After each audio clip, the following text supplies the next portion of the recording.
Been trying to, I think I sent a video of this, but something like this Elmo book, I've been trying to get him to point out things. So Elmo is big. This is an extra large book, but Elmo is big and he's red, so he's familiar to Parker, so he's able to point out Elmo. On this page you can too. On this page, I like to have him point to the ball, and Big Bird, he knows Big Bird too. But once the pages, some of these are just hard for him, and I think that's a CVI issue, probably. Like finding Elmo in this page is really difficult for Parker, and I think it's because Elmo's really close to this other character, and then there's the red curtains behind, and so it's just really hard for him to find.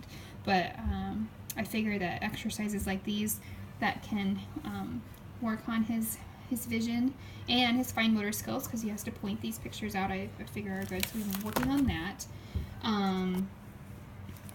I made a whole bunch more pictures for his communication book, so we've had a lot to choose from as far as activities and motivators go.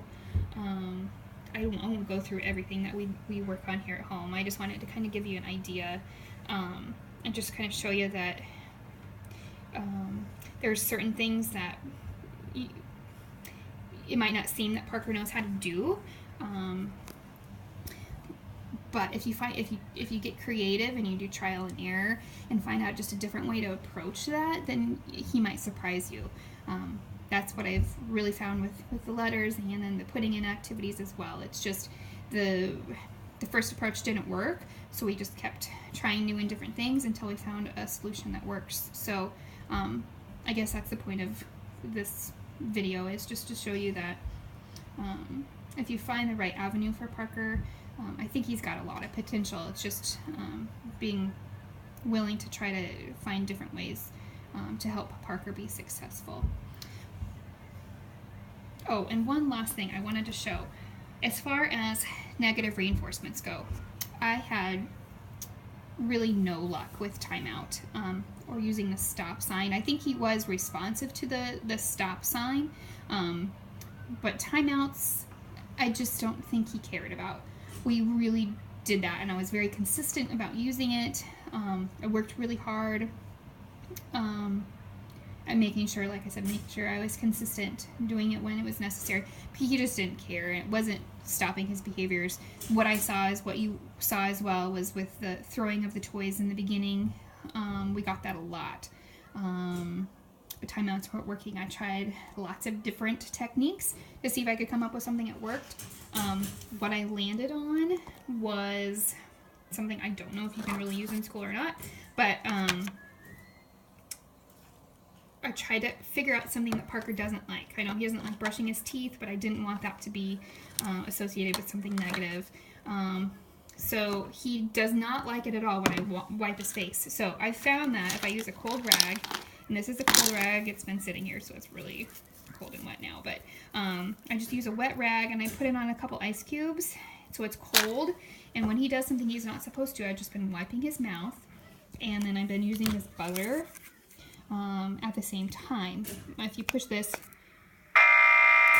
it makes that awful noise. He doesn't like it. So the combination of wiping his mouth with a cold rag and pushing that buzzer when he does something naughty has worked wonders.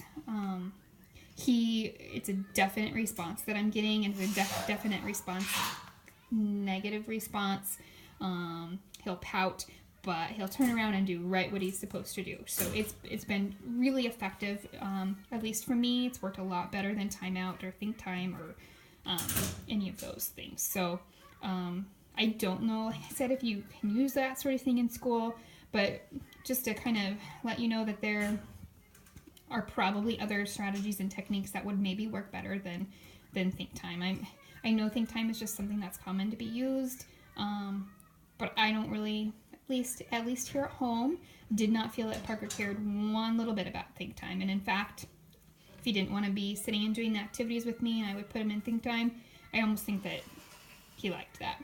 So anyway, I'm just trying to kind of share things that have worked at home, let you know kind of how I've tried to think outside the box, and hopefully some of that will be helpful for you. And if you want any of these activities sent to school, I'm happy to do that. Just let me know what you want, or how I can help. I'm happy to help with whatever you need me to. I know kind of Parker's a unique kid with a lot of needs that are a little bit different, and thinking outside of the box is a challenge and takes a lot of time. So I'm happy to do whatever I can to help make materials, bring in toys. I don't know, whatever you can need, I'm here to help. So just let me know. Thanks so much.